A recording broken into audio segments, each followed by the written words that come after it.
Morning, everyone. Can you hear me from the back? Yeah, okay. One day, a group of Satan's evil spirit held a counseling in order to discuss how to destroy the human beings, because these days the population of meditators or the people who are interested in spiritual cultivation is growing exponentially. So when Satan suggested, why don't we simply kill them all? Then another evil spirit responded, no, it's not working, because from the experience of the Christianity, if one person died, several more will become a martyr. Christianity, from our experience, has grown actually in that way. So when another, Satan suggested, why don't we imprison them all? But they said, no, it's not working as well, because inside the prison, they also meditate and pray, chant, spread the Dharma. Yeah. The debate went on, and eventually one old Satan suggested this idea. Let's put in their mind just this simple thought. I do not have to do this today. I can do it. Let's do that tomorrow, next week, next year. Why don't we change their mindset to constantly put off things? And eventually, that all the Satan's idea was adopted. And think about that. If you or your spouse, your parents prepare things well in advance of time, work more diligently in preparation in whatever area, how much your life, your spouse's life, or your parent's life would be changed for the better. Probably our destinies or their destinies would be changed far better. So one of the items of mindfulness, when you read one Buddhism scripture, our founding master suggested 6 items of mindfulness in our daily practice. This is number 2. Before engaging in all actions, observe the circumstances and be mindful to study and prepare in advance. Don't you think this item is more important than your practicing meditation or reading scripture? That's why it's number 2. Practicing meditation, it's number 5. One statistic said, when they asked around, 93% of the people in this world could not accomplish their goal successfully because of this habit. And 20% of the people in this world have this habit becomes very habitual, very deeply embedded in their life.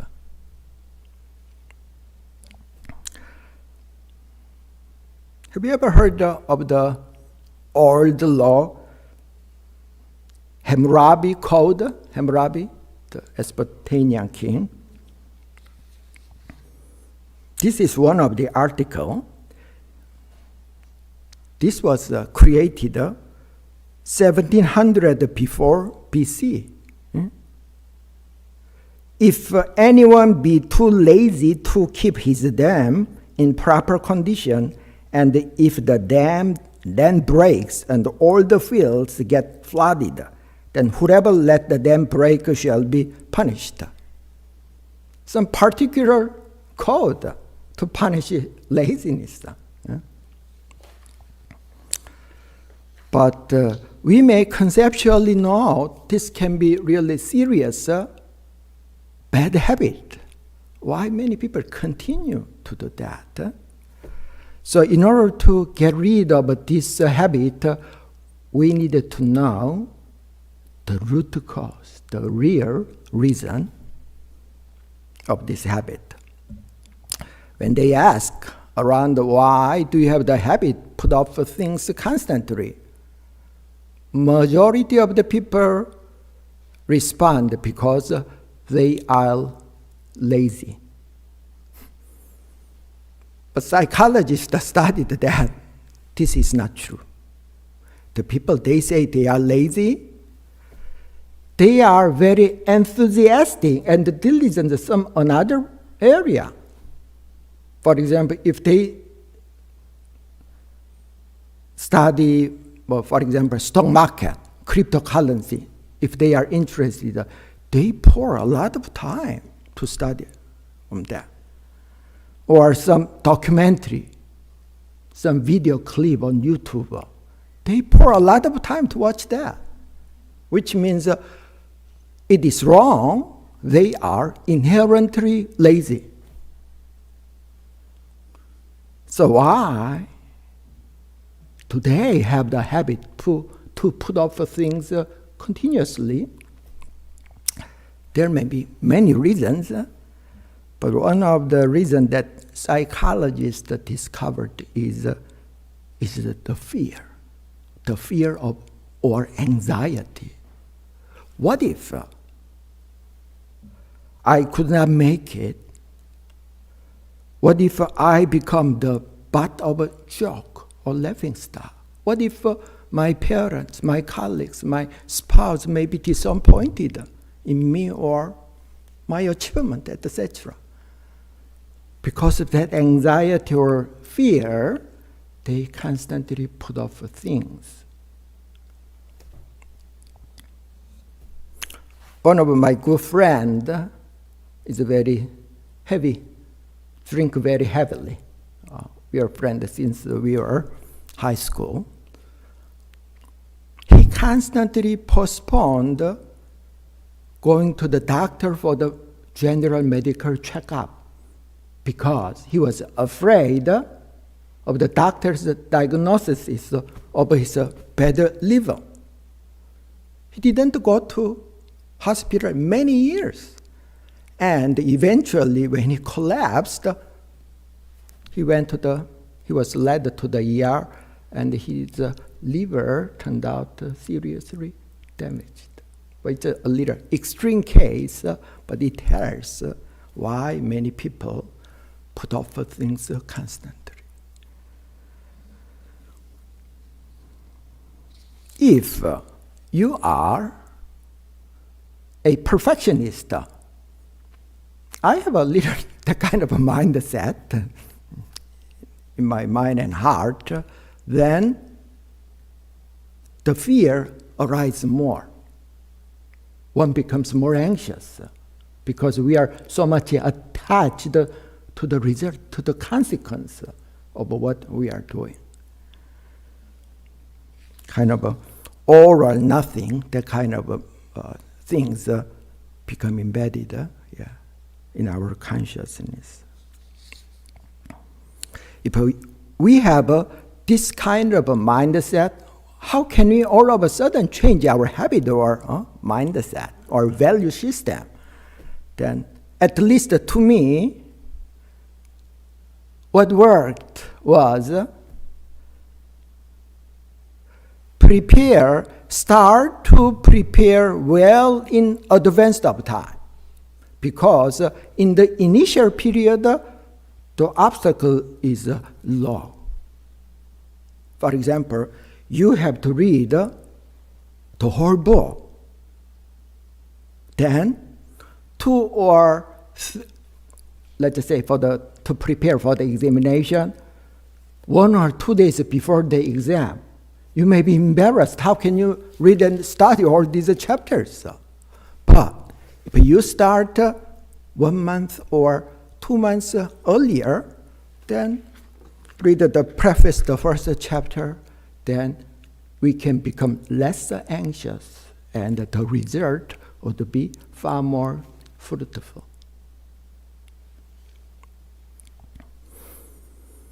It's just like one of our ministers' work is weeding our ground. There are a lot of dandelions. Before it grows big and tall, when it's small, in the initial stage, we need to take care of that. It takes far less effort and time. It's applicable in every area. So, Pat, would you read that verse 10? The great master said, "When you are free from work, always prepare yourself for things to do. And while you are doing something, always keep the tranquility of mind which you had when you were free from work. If you don't prepare when you're not busy for the things you will need when you are busy, then once you get busy, you won't be able to avoid becoming confused and upset. And if, when you are busy, you don't keep the state of mind for your free hours, then inevitably you will become entangled in that situation." Thank you. Think about you are going to Paris or Istanbul in 3 months, in the early winter. If you make a reservation of the airplane well in advance of time, you have a far wider option and it's cheaper. 2 or 3 days before your departure, if you make the plane reservation, then the price is really high. Sometimes the reason why some people to put off things is because of the symptom or like depression or ADHD. In that case, that habit is not important. If you take care of this medical symptom, then it will be corrected. Or lack of motivation. I know the benefit of, for example, whatever things, fulfilling this project, diet, workout, meditation. If we truly realize the benefit of them, then we tend to put off things far less. For example, let's say at the top of the Catskill Mountain, under some particular rock, there is a $10 bill. Not many people will bother to climb to the peak, but $1 million, several billion dollars is buried under dark. Even in the middle of the night, we will go there. So instead of beating yourself, blaming yourself, I put off things again. I could not make it. In order to blame ourselves, why don't we study the benefit of what we are doing or what we are supposed to do? For example, when our founding master was alive, observing the precepts, the code of conduct,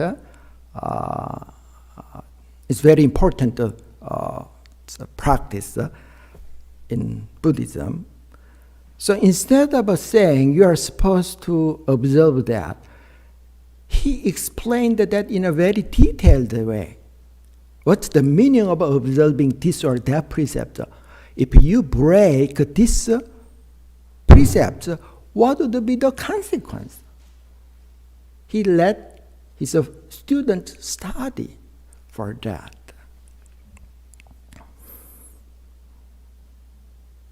So that's one of the solutions. Or sometimes we put off things because we are too tired. It's okay to put off things. We need rest. We need to walk on the middle path. So we learn that since we are little, we should be kind to others. But we should learn ourselves. We should be kind to ourselves. Whether it's breaking bad habits or attaining great enlightenment, it takes time. So why don't we diagnose the exact reason if we have that kind of a tendency, and then change our lifestyle? Let me give you one solution to overcome this habit. When scholars asked in 70s, do you have the habit of being lazy so you procrastinate things? Then 5% of the people said yes. But the same question was asked 30 years later in 2000. 30% of the people said yes. Do you know why? Because we live a far more temptational environment. But I have to study. Next week, I have to take the math exam. But in all the days, they just idly spend time on their bed or in their rooms. But these days, what happens? All kind of fun things are in our room. Online gambling, fun, YouTube video, it's just one click away. In all the days, in order to gamble, you have to go to Las Vegas or some place, but just still one click away, online gambling. So, changing our environment, external condition is very important. Why do you go to the gym? There are thousands of online videos how to practice yoga or play it. But when you join the yoga studio, go to the fitness center, because of the group energy, you come to exercise more enthusiastically. In Korea, there is some special dormitory. It's called the Goshiwon. It's a dormitory-style building, which has a lot of small rooms. People who are preparing for serious exam, like a bar exam, in Korea, that judicial exam is far difficult to pass than the bar exam of the United States. The people who really need concentration, need to study very hard, go to that special dormitory style, go there. Actually, it's not clean, it's very small, it's not good environment. But many rich students, many students whose parents are very rich, actually intentionally leave their house and go there. Why? Everybody is studying 24/7 in the dormitory. So, probably you come here, you can practice meditation at home, but when you come here, it's different, easier. So, changing our environment is very important, especially in these days. And lots of study showed, it's not suggested by the Buddhist monastics or Dharma teachers. Meditating just 5 or 10 minutes really works very well. Why? the habit. You may have I need to study that, I have to finish this project or whatever things it is. The battlefield is always our mind.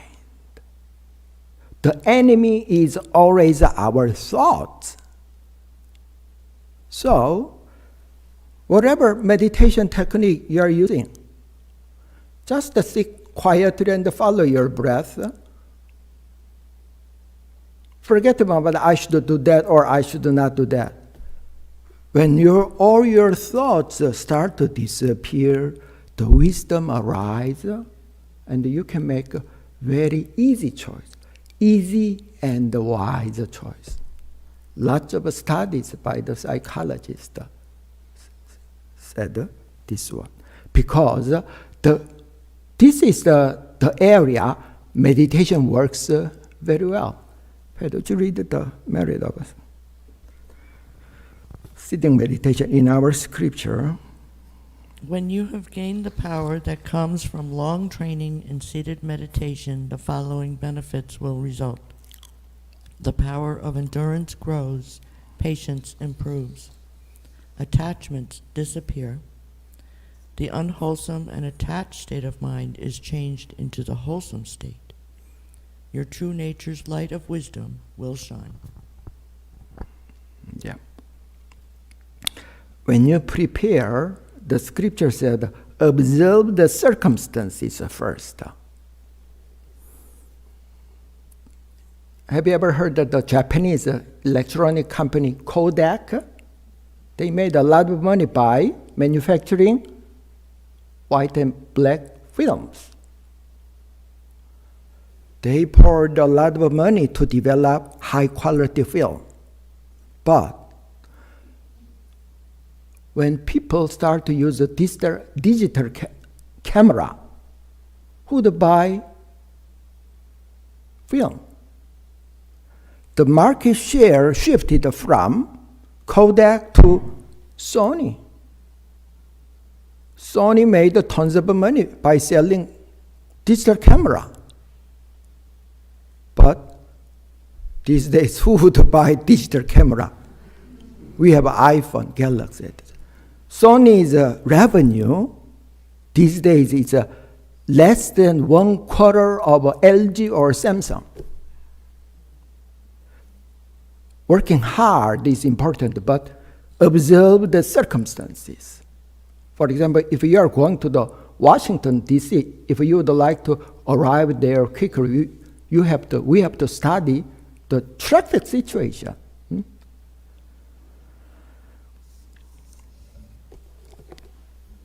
Okay, last. Can you recognize this guy? Have you ever heard the Toyotomi Hideyoshi, Japanese shogun?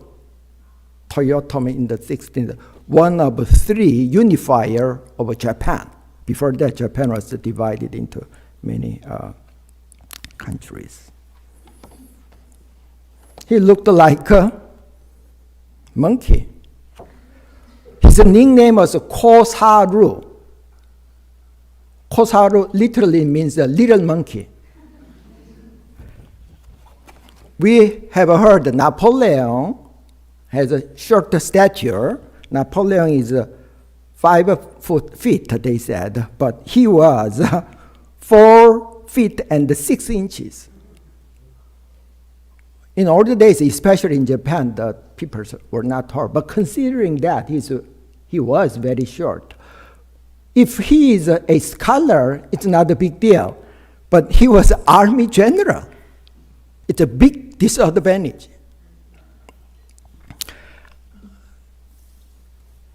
Toyotomi Hideyoshi was born in a peasant family, and his father died when he was young.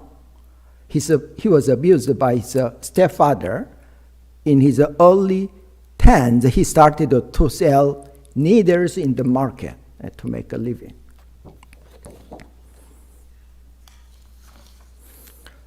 He was very disappointed in his situation, that he could not make it in this society. One day, one shogun, the Oda Nobunaga, Oda Nobunaga. That army general was in the market. He threw himself before the shogun and knelt down. He explained his situation, and if you hire me in order for me to work in your castle, or you better kill me here on this spot. So he really admired that young man's courage, and he started to work in Oda Nobunaga's castle. His first job was to clean the bathrooms, the toilets. In older days, there was no toilet paper. They used a dry straw. From the day he started to take care of the toilets, the toilet becomes really clean and really spotless. He worked very diligently. People started to approve Toyotomi Hideyoshi, even though he was a very young man. And the shogun, Oda Nobunaga, from time to time, he was a very busy person. From time to time, he went on a tour of inspection of the camp. So in order to go out, somebody, one of the retainer, should go to the stable and pick up the best horse and check whether the horse was well fed and clean, and put on the saddle on the horse and bring that. It usually took 40 minutes. But when Oda Nobunaga asked Toyotomi Hideyoshi, it takes less than 15 minutes. Good horse was in front of that shogun within 15 minutes. So he was so gradually he rose to the prominence in that Oda Nobunaga's clan. Do you know how he could prepare the horse within 15 minutes?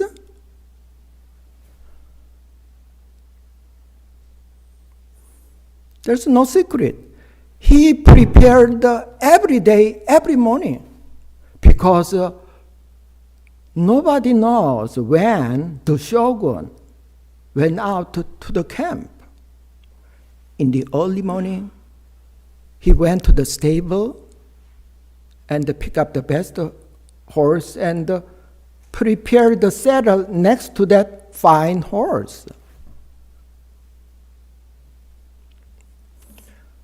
So, whether it's in whatever area, in the spiritual practice or in some project you'd like to accomplish well, if you just think about some secret or what could be the magical formula, you are already in the grip of Mara. Just diligence, preparation, dedication. That is the path, that is the secret. When God revealed himself to save human beings and judge this world,